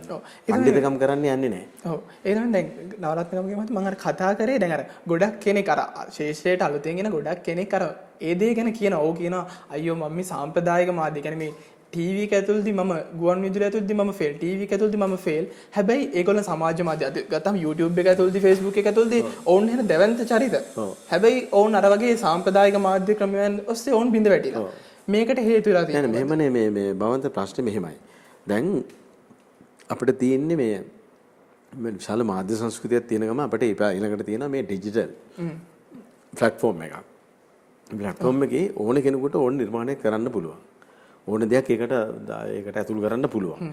නමුත් මේකේ views ආවයි කියලා උඩ නෙමෙයි මේක තීරණය වෙන්නේ. තේරෙනවද? දැන් අපි ගමු ඇත්තටම ගුවන්විදුලියේ ගීතයක් කෙනෙක්ගේ පටය මේ ශ්‍රාවකයන් අතරපත් වෙන්නේ නැහැ. නමුත් ඒක ෆෝන් එකෙන් හිතම්මත වේගෙන් යනවා. හැබැයි වේගෙන් යාම නෙමෙයි මේ කලාකෘතියක් අපි තීරණය කරගන්න ඕනේ තැනදී. කලාකෘතියක් තීරණය කරගන්න අවශ්‍යතාවය එන්න ඕනේ. ඒකට තියෙන යම්කිසි ආකාරයක රසය අපේ ජීවිතේට කොච්චරක සම්බන්ධතාවයක් තියෙනවද කියන මේ පූර්ව ගුණයෙන් තමයි අපි ඒකට මෙවෙ කියන්නේ. නමුත් මේ එක පාට මේ කවුරු හරි views මෙච්චරක් ආවා මගේ මේක බැලුවා කියලා ඉතින් දෙවෙනි පාරත් ඒ views ප්‍රමාණය එන්න එපයි. එහෙම වෙන්නේ නැහැ. තේරෙනවද? නිර්මාණ කියලා මම හැමතිස්සෙම කියන කතාව නිර්මාණ කියලා කියන්නේ පෙළක්. අපි එච්චර ජෝතිපාලගේ ගීත ගත්තොත් ජෝතිපාලගේ ගීත කොච්චර දෙනවද 10000ක් විතර තියෙනවනේ. එතකොට මේ 10000න් අපි බලන්නකෝ 2000 3000ක්ම අපේ හිතේ රැඳිලානේ. එතකොට තේරෙනවද? එතන මාටික්ෂන් පොත් ගත්තොත් පොත් 10 ගණන් ලියලා තියෙනවා. මහගම සේකරෙන් ගත්තොත් කවි ගණනාවක් ලියලා තියෙනවා. එක කවියෙක් එකක් දාලා එක පොට එකක් දාලා ඒක Facebook එකේ දාලා ඒක යම් කිසි ආකාරයකට views ආවයි කියලා එහෙම සමාජගත වෙන්නේ නැහැ. එහෙම සමාජයක අනිත් මේ කලා නිර්මාණ කියලා කියන්නේ ওই වගේ නිකන් මහා මේ ප්‍රචාරක ගුණයකින් යුක්ත දෙයක් නෙමෙයි. හරිද? නිකන් මේ අඩු ප්‍රචාරක ගුණයකින් අල්ල ගන්න ඕන කියලා නෙමෙයි. ඒකට තියෙනවනේ විශාලම අභ්‍යාස ගුණයක් සහ ඒකට වගකීම් ගුණයක් සහ ඒකට යම්කිසි ආකාරයක විනයානුකූල සහ තේරෙනවද? ඒක තමන්ගේ හිතට එකඟව කරන විදිය මේ වගේ මහා පැති ගණනාවකින් මේ දෙයක් මේ නිර්මාණය තියෙන මේ කලාකෘති කියලා කියන්නේ මේ නිකන් ඔය තියෙන ඩිජිටල් ප්ලැට්ෆෝම් එකේ දාලා සින්දු කියලා ඊයර්ෆෝන් එකක් දාලා සින්දු කියලා views ආවයි කියලා Facebook එකේ දැම්මයි කියලා හැදෙන එකක් නෙමෙයි Instagram වල දැම්මයි කියලා හැදෙන එකක් නෙමෙයි. ඒක මහා සමාජයේ තියෙන බද්ධ වෙච්ච කාරණාවක්. ඒ කාරණාව දිනු වෙන්න ඒ කාරණාව දිනු කරන්න උසස් කලාකෘති උසස් රසික ප්‍රසාදයකටපත් වෙන සහ විශාල ඒ කියන්නේ කිව්වා වගේ මුළු ලෝකයක් මේකට වෙනවනේ. දැන් අපි බලන්නකෝ මේ නිකන් බැලුවොත් මේ ලෝකේ ඉන්න විවිධ චිත්‍රපටි බර්ග් මාල්ලගේ චිත්‍රපටි එතකොට බිතවල්ලගේ සංගීතය මයිකල් ජැක්සන්ලගේ සංගීතය මේ වගේ ඕනම උසස් බෝටල් බේස්ඩ් කෘති බලන්න ලංකාවේ අමරදේශයලගේ කේමදාසයන්ගේ මේක නන්දමලි මේ බලනකොට මේ ලෝකෙ පුරා අද ඒවා ලෝකෙ පුරා මේ රසිකයන් අතරපත් වෙලා තියෙන. ඒ පත් වෙන්න ගුණය තාක්ෂණයේ තියෙනවා. නමුත් ඒකත් එක්ක නිකන් මේ අර නිකන් මේ බොරු විදියට නිකන් මගෙත් මෙච්චරක් තියෙනවා මගේ මේ account එක මෙච්චර තියෙනවා එහෙම හැදෙන්න බෑ. එහෙම කලාකෘති හැදිලා නැහැ. එහෙම වෙන්නෙත් නැහැ. එහෙම එකයි දෙකයි. එහෙම වෙන්නේ නැහැ. එහෙම වෙන කලාකෘතියකක් තියෙන ගුණත්වය පිළිබඳව. ගුණත්වය පිළිබඳව තියෙන අනිත් එක මේ නිකන් ඕපදූප වලින් ගිහිල්ලා එහෙම ওই views යනවායි ඕවා මහා తాවකාලික ඉතින් මං කියන්නේ මෙහෙමයි. එහෙමනම් මිනිස්සු ඒවට පුරුදු වෙනවා නම් ඒක මිනිසුන්ගේ ප්‍රශ්නයක්. ඒක මිනිසුන් ප්‍රශ්නයක්. මිනිස්සු දැනගන්න ඕනේ මේ ෆෝන් එකෙන් තියෙන මට මේ ගොසිප් හරි එක එකනායේ කේලම් උනේ වහන්න නෙමෙයි. මේකේ ඇතුළට යන්න මට තියෙන මේකේ තියෙන්නේ මගේ ජීවිතේට හිතාගන්න බැරි දැන් මේක හිතන්නකෝ මේ ෆෝන් එක අරන් ඇමරිකාව ගියත් එකයි. ලංකාවේ හිටියද එකයි. තේරෙනවද මේ ප්ලේන් එකේ ගියත් එකයි. එංගලන්තේ ගියත් එකයි. කොයිද මේ අබිලිපිටි ගියත් එකයි. ගාල්ලි ගියත් එකයි. කොහේ ගියත් මේ ලබා ගන්න දැනුම අපේ ඇස් දෙකට එනවනේ. මේ තියෙන මේ උඩ තියෙන මේ මොකද්ද මේ ප්ලාස්ටික් ආවරණයෙන් උඩ තියෙන ඩිස්කේම් මෙහෙම බැලුවේ හැටි ඕනේ දෙයක් බලන්න පුළුවන්. ඉතින් මේකට යනවා මිසක් මිනිස්සු කැමති නම් නිකන් මිනිස්සු මේ තාමත් නොදුණු දේවල් අහන්නෙත් මේ මිනිසුන්ගේ තියෙන මේ නොදුණුකම. ඒක අපිට අනිවාර්යෙන්ම මම හිතන්නේ නවරත්න ගමගේ මහතානේ ඒකට හේතුව වෙලා තියෙන්නේ ඒ සාහිත්‍යයවත් මේ තියෙන අපේ භාෂාව මේ දේවල් වල ප්‍රශ්නයක් නෙමෙයි. අද වෙද්දි මේකට මේ ගොඩක්ම මේ දේවල් වලට යොමු වෙලා තියෙන ඉන්වෝල්ව් වෙලා තියෙන්නේ අද වෙද්දි මාධ්‍යයේ තියෙන බලපෑමත් එක්ක තමයි ගොඩක් දේවල් වෙනස් වෙලා තියෙන්නේ. තවත් කතා කරන්න සූදානම්. මම හිතන්නේ මේ ඉතාමත් වටිනා කතාවක්. ඒක පැහැදිලිෙන්න කියන්න ඕනේ දැන්. මේ මාධ්‍ය ඉන්න ඕනේ මාධ්‍ය සංස්කෘතියේ ඉන්න ඕනේ අපේ සංස්කෘතික ජීවිතයටපත් වෙන්න අපේ දෙක. මාධ්‍ය සංස්කෘතිය ලංකාවේ යම්කිසි ආකාරයක දේශපාලන උපදූප වලට වැඩ කරනවා නම් ඒක විශාල ප්‍රශ්නයක් හැටියට මම දකින්නේ. එතන ඒක තේරෙනවද? මිනිසුන්ට තියෙන්න ඕනේ මාධ්‍ය සහ දේශපාලන සංස්කෘතිය හැම දෙයක්ම හරි විවෘත විදිහට අදහස් ප්‍රකාශ කරලා දියුණුව සමාජ දියුණුවක් කරා යාමට මිසක් නිකන් මේ 250 විදිහට මාකට් එක බදාගෙන මාකට් එක වැඩ කරනවා නම් ඒවා ඉතින් මාධ්‍ය නෙමෙයි අතන. අනිවාර්යයෙන් මම හිතන්නේ මේ කතාබහ ඊටම සුවිශේෂී කතාබහක් වගේම ඊටමත් අර අපි විවාදාංගවල මේ ගැන කතා කරා ගොඩක් ප්‍රශ්න හැප්පෙන තැන් අපි ගැන කතා කරා. තවත් මේ වගේම ඉදිරියට කතා කිරීමේ බලාපොරොත්තු ඇතිව තවත් කෙටි විරාමයකට ගිහිල්ලා එන්නටයි මේ සූදානම. විරාමයකට ගිහිල්ලා නැවත අපි හමු වෙමු.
අපේ විරාමයකින් පස්සේ අපි නැවතත් කතා බහටයි මේ එකතු වෙන්නේ.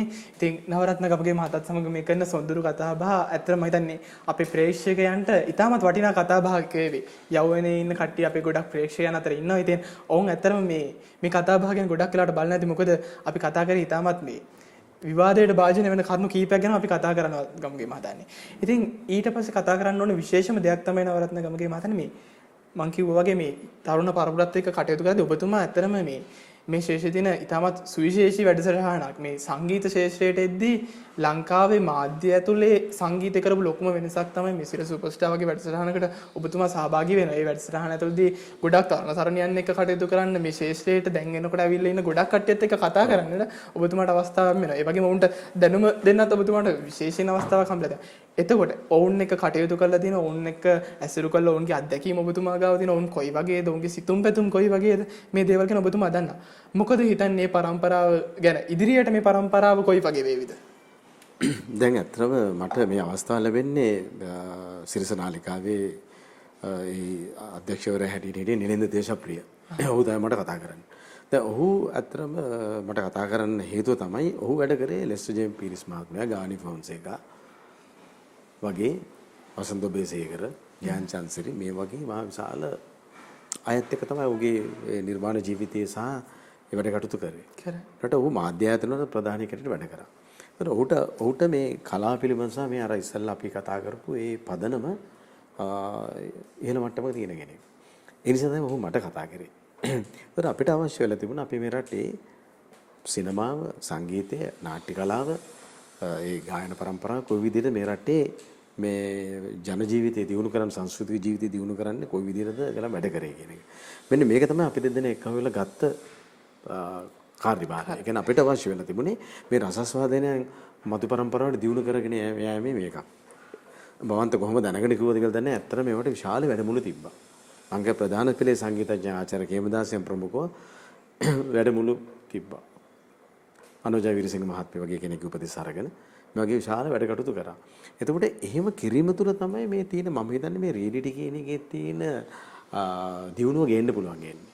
එතකොට මේ પરම්පරාව පැත්ත සුරේන්ද්‍රලා, අමිලානා දීශානි, එතකොට ප්‍රදීප් රංගන, මේ ඇතුළම ෂෙහාන්ලා, මේ අජිත් බණ්ඩාර, මේ પરම්පරාවන් වලට සමාජගත වෙන්න විශාල ඉඩකඩක් ලැබුණේ ඒගලන්ගේ දක්ෂතාවයන් මාධ්‍ය කරා දියුණු කිරීමයි. ඒ වගේම ඊට පස්සේ අපි උඩ සින්දු හැදුවා. අජිත් බණ්ඩාරගේ මුලින්ම CD එකේ මම තමයි ඒක බාරව කරේ. ඒකට ලංකාවේ නැති සංගීතඥයෙක් නැහැ. මේ වගේ මේ දේවල් කරන්න පුළුවන්. තරංගිතරක් නෙමෙයි. ඊට පස්සේ අපිට කරන්නම් බොන්නේ ඊළඟට අපි වෙනත් ගීත 50ක්ද 60ක්ද අපි තෝරගෙන විවිධ සංගීත අධ්‍යක්ෂකවරු සහ විවිධ තනු රචකයන්ට සහ විවිධ පද රචකයන්ට අවස්ථාව ලබා දීමේ එකක් නිලේන්ද්‍ර විසින් මට තීරණය කරා. අපි ඒක කළ යුතුයි. ඒ පරිණිසා ඒ කාලේදී සංගීතඥයන් මේ වගේ මේක දිනු කිරීමේ ක්‍රමවේදයන් ඕන තරම් තියෙනවා. මේ හැම දෙයක්ම දැන් ඔය හැම දෙයක්ම මේ කතා වෙන දේ තමයි මේ මාකට් එක. මේ මාකට් එක ටාගට් කරන්න ඕනේ. ඉතින් මේ මාකට් ටාගට් කරනවා කියන එක කොහොමද මාකට් එක ටාගට් වෙලා තියෙන්නේ? ඔක ගන්නවා කියලා ඔක පෙන්눔 කරන දෙයක් නෙමෙයි. යම් කිසි ආකාරයක හොඳ චිත්‍රපටයක් බැලුවොත් මිනිස්සු බලනවා. හොඳ ගීතයක් තිබුණොත් මිනිස්සු අහනවා. එහෙමනේ මේ ලෝක ඉතිහාසෙම ලංකා ඉතිහාසෙ බැලුවොත් ඒ වෙලාව තියෙන මිනිස්සු ඒව හොයාගෙන ගිහිල්ලා සල්ලි දීලා ගන්නවා. පොතක් නම් හොයලා දීලා ගන්නවා. අපි මේ මාධ්‍යයේ මේ ලොකු මාකට් එකක් කියාගෙන හැමතිස්සෙම තේරෙන කන එකයි බොන එකයි අඳින එකයි හැම එකක්ම ටීවී එක ඉස්සරහා තියාගෙන කතා කරන්නයි පිටිපස්සෙන් යන්නයි ටීවී බලන්න බෑ. ඒකේ තව කැලලක් යනවා. මොකද්ද ඒක? ඒක දිනුකමක් නෙමෙයි. ඒක මම දකින්නේ ඒක එච්චරම මේ මන්නම හිසරදයක්. ඒක ඇත්තටම සාමාන්‍ය බල හිසරදයක්. රූපේ රූපේ තියෙන්න ඕනේ. ඒ රූපෙට අදාළ වූ දේ. ගායකයෙක් කියන සින්දුවක් කියනවනේ ඒකේ අවශ්‍යතාවය තියෙන. ඒක අසර පෙන්න අර පෙත්තයි මේ පෙත්තයි අර බෝතලේ මේවයි දැම්මම ඒක නිකන් මේ අපි ඒක මිනිස්සු හැටියට මහා නොදියුණු තත්ත්වයක්. ඉතින් මම කියන්නේ මෙන්න මෙවැනි දේවල් අයින් කරගන්න ඕනේ. පරම්පරාවක් හැටියට මේ රීලිටි පරම්පරාව කියලා දියුණු පරම්පරාවක්. අද රීලිටි පරම්පරාව සිං කරන දුවල පුතාලා බලන්න. අර පාළුවට හොඳයි. අලුත් පරම්පරාවට තියෙන මේ මෙගා ස්ටාර්ස් වල රෝමියෝ ඔය දැන් ඔය තියෙන රිලි පරම්පරාව කොච්චර දක්ෂයි. එතකොට මේ දක්ෂයන්ට මේ වගේ එක පැත්තෙන් විශ්වවිද්‍යාල වගේ අධ්‍යාපනයේ සඳහා යන්න හම්බ වෙන්නේ නැහැ. උන්ට අවස්ථාවක් ලැබෙනවා මේ රියැලිටි හරහා අනිවාර්යයෙන් යම් කිසි ගුණාත්මක විදියට දියුණු කරන්න. මේක ගුණාත්මක විදියට දියුණු කිරීමේ නොහැකියාව තමයි ලංකාවේ අපිට තියෙන ප්‍රශ්න. රියැලිටි වල ප්‍රශ්න නෙමෙයි තියෙන්නේ.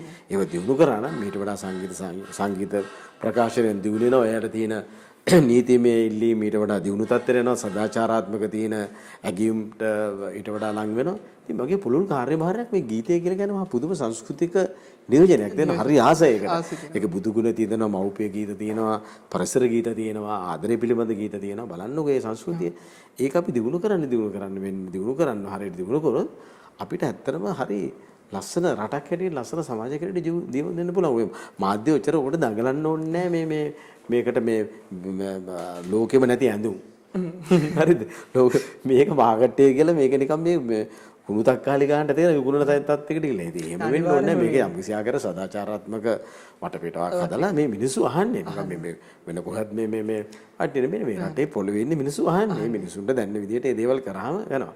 ඉතින් ඒකේ මම සුපර්ස්ටාර්ස් ටූග්‍රියල තුන මම ලොකු සතුටට පතන මොකද නේද ප්‍රිය ඇතුළු ඒ සුසාර්ලා මරික්කාර්ලා වගේ හිටියකට උඩකට උදව් කරා. සුසාර් දිනල් මරික්කාර් වගේ හිටිය ගොඩක් ඒක ළඟ ඒකට උදව් කරා.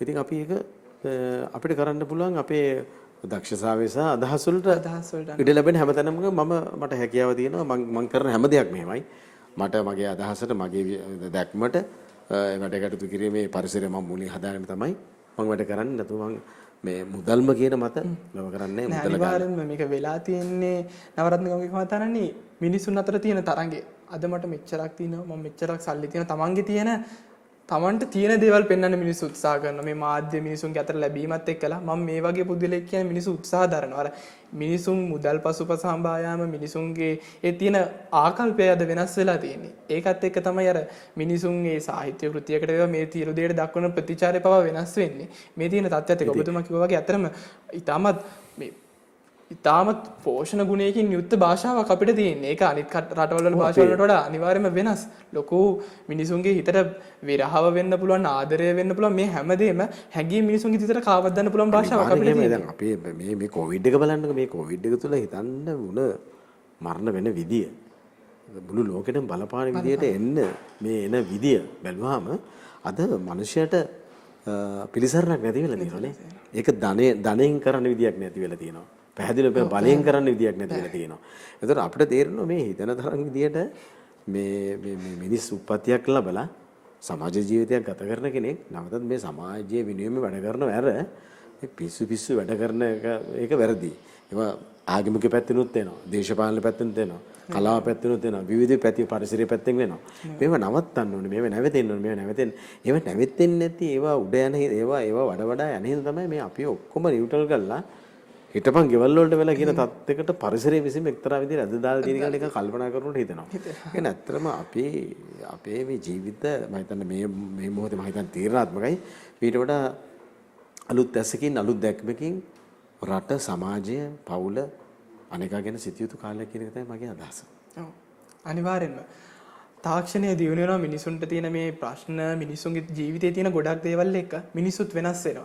ඒක තමයි ලෝකයේ ස්වභාවය. මිනිස්සු හැමදේම අපි බුදුදහම ඉගෙන ගත්තා වගේ හැමදේම ලෝකේ තියෙන හැමදේම වෙනසට භාජනය වෙනවා. ඉතින් මේ තියෙන සාධකත් එක්ක සියලු දේ වෙනස් වෙනවා වගේම අපේ ජීවිතයට අපේ මේ හදවතට මෘදු මෙලෙක් හදවතක් කරගන්න නම් මිනිසුන්ගේ හදවත් යකඩ හදවත් බවට පත් කරගන්න නැතුව ඊටමත් තවත් කෙනෙක් එක්ක සමීප ඇසුරක් තියාගන්න මිනිහෙක්ට කරුණාව දක්වන්න මිනිසෙක් එක්ක සතුටින් කාලය ගෙවන්න නම් මේ භාෂාව සාහිත්‍ය කියන දේ අනිවාර්යයෙන්ම මිනිසෙක්ට රුකුලක් වෙනවා. ඒ කියන්නේ ඒක නැතුව අපිට දෙයක් කරන්න බෑ. අනිවාර්යයෙන්ම අපිට අපි සාමාන්‍ය ගන්න පරිසරයේ තියෙන ඕනෑම අවස්ථාවක් ඔබ වරකදී ඔබ තනි වෙලා ඉන්න ඔබ මේ සින්දුවක් අහන්න කියන අපි හිතන්න අනිවාර්යෙන්ම වැස්සක් වැටෙන මොහොතක් ගත්තොත් අපි සින්දුවක් අහන්න අනිවාර්යෙන්ම මොනවා ඒ කියන්නේ ඒ පරිසරයෙන්ම අපිට කියනවා පොඩ්ඩක් තනි වෙලා බලන්න මේ පරිසරය ගැන පොඩ්ඩක් විඳලා බලන්න කියලාම දෙන අදහසක් වගේ. ඉතින් සාහිත්‍ය කියන්නේ අපි වේදයට යොමු කරන එක. ඉතින් මේ සාහිත්‍යයට යොමු වෙන එක ඒ සාහිත්‍යයේ නිවැරදි කාර්යභාරය කරන එක අපේ වගකීම ඒ සාහිත්‍යයට දෙයක් ලබා දෙන එකත් අනිවාර්යෙන්ම අපේ වගකීමක් අපේ කාර්යභාරයක් වෙන කෙනේ.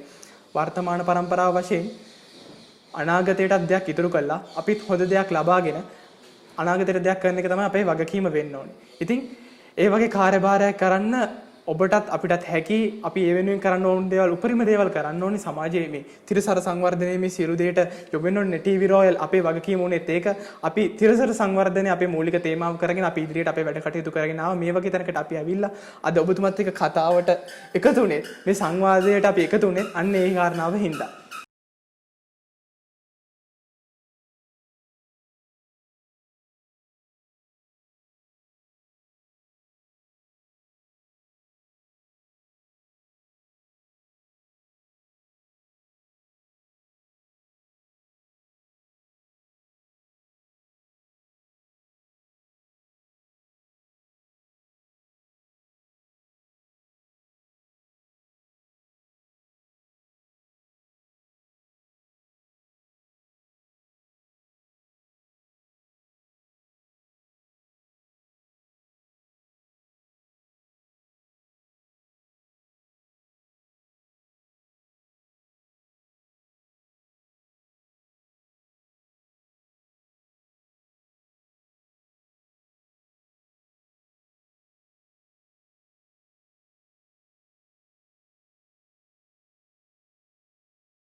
සිතන්නට සිතක් ඇත්නම් දකින්නට ඇසක් ඇත්නම් අසන්නට කනක් ඇත්නම් ශ්‍රී ලංකාවේ අපේ දේශීය සාහිත්‍ය දේශීය අපේ භාෂාව අපේ කලාකෘති පෝෂණය කරන්නේ කොහොමද ඒකෙන් අපි දෙයක් කරන්න ඕනේ කොහොමද කියන එක ගැන නිවැරදි ඇසින් බැලීමටත් ඒ දෙස නිවැරදිව සිටීමටත් ඔබට බාර කරමින් අද දවසේ අපේ වැඩසටහන අවසන් කිරීමටයි මේ සූදානම. එසේනම් නවරත්න ගමගේ මහදන ඇත්තරම ඔබතුමාට බෙහෙවින් ස්තුතිවන්ත වෙනවා මේ වගේ අවස්ථාවකදී අපිත් එක්ක එකතු වෙලා මේ වැඩසටහනට සහභාගී වීම පිළිබඳව. ඒ වගේම මේ අනාගත පරම්පරාවට මේ ශ්‍රේෂ්ඨයන් අතපත ගන්න ඉන්නේ ඊළඟට ඔවුන්ගේ අතර තමයි මේ ශ්‍රේෂ්ඨයන් යන්නේ. ඔබගේ පරම්පරාවෙන් පස්සේ විශාල ජයග්‍රහණ ගොඩක් ලබා ගත්ත කෙනෙක් ඔබ. සමාජයට ලොකු සේවාවක් කරපු කෙනෙක්. ඉතින් මේ ශ්‍රේෂ්ඨය බබලවපු කෙනෙක්. ඒ වගේ කෙනෙක්ගෙන් පස්සේ ඊළඟ අනාගත පරම්පරාවට මේ දේවල් උරුම වෙන්නේ. ඔවුන් තමයි අපිත් එක්ක මේ වැඩසටහනත් එකතු වෙන්නේ. ඔවුන්ට ලොකු දැනුමක් දෙන්න ඔබතුමාට පුළුවන් වුණා. මේ සමාජයේ තියෙන මේ ප්‍රශ්න ගැන අපේ ලොකු කතිකාවතක් ඇති කරන්නට අපිට පුළුවන් වුණා. ඇත්තටම ඔබතුමාට බෙහෙවින් ස්තුතිවන්ත වෙනවා අද අපිත් එක්ක එකතු වීම පිළිබඳව. ඔබතුමාට අවසාන වශයෙන් මොකද කියන්න තියෙන්නේ මේ වැඩසටහන වගේම අනාගත පරම්පරාවට අවසාන වශයෙන් දෙන්න තියෙන්නේ මොන වගේ කතාවක්ද? අතන මට හරි සතුටුයි.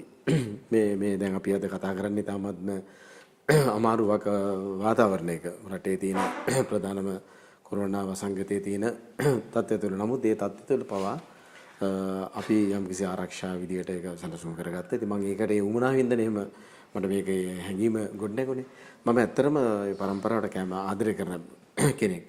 මම මගේ සංගීත ජීවිතය පුරාම බැලුවොත් අලුත් පරම්පරාවන් දෙක තමයි ගොඩක් වැඩ කරලා තියෙන්නේ. සිනමාව, වේදිකාව, ගීතය රමය හැම දෙයක්ම මං ගොඩක් දුක් වෙනවා. මං දුක් වෙන්නේ ඇත්තටම අද රටේ තියෙන මේ අධ්‍යාපනික පසුබිම් වල ඒවැය තියෙන නුදිනුකම් පිළිබඳ මම ගොඩක්ම දුක් වෙන කෙනෙක්.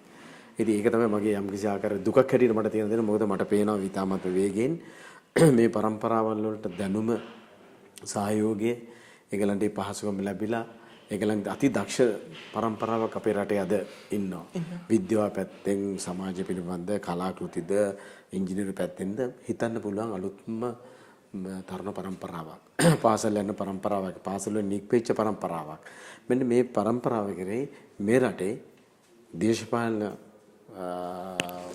භූමිකාවන් අනිවාර්යයෙන්ම ඒකේ ඍජුම ලෙස බැලිය යුතුයි කියන එක තමයි මගේ අදහස.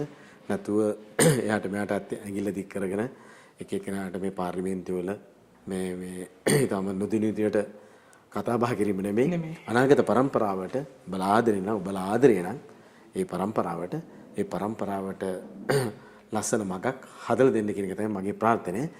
අනිවාර්යයෙන්ම ලංකාවේ කලා ශාස්ත්‍රය බැලුවොත් කලාකරුවන් ඊට වඩා ඉදිරියෙන් කිසිම උදව් උපකාරකින් තොරව ඔවුන්ට කිසිම ආර්ථික ප්‍රතිලාභයක් නොලබ ඔවුන් අනාගත පරම්පරාව වෙනුවට කලා ශ්‍රේෂ්ඨයේ පුරෝගාමී මේ රටේ ලියන එකද සින්දු හදන එකද චිත්‍රපටි කරන එකද නාට්‍ය කරන එකද සමාජ විද්‍යාවෙන් කරන්න ඕන සංස්කෘතිය දියුණුව සඳහා පෞද්ගලික මට්ටමින් අපේ රටේ ඉන්න සියලුම කලාකාරයෝ වැඩ කරලා තියෙනවා කියන එක මට කියන්න පුළුවන්. මට තියෙන එකම ප්‍රශ්න තමයි මේ රටේ ඒ දේශපාලන විහිළුවට සම්බන්ධ ඍජු හැම කෙනාටම කියන කතාවක් නෙමෙයි.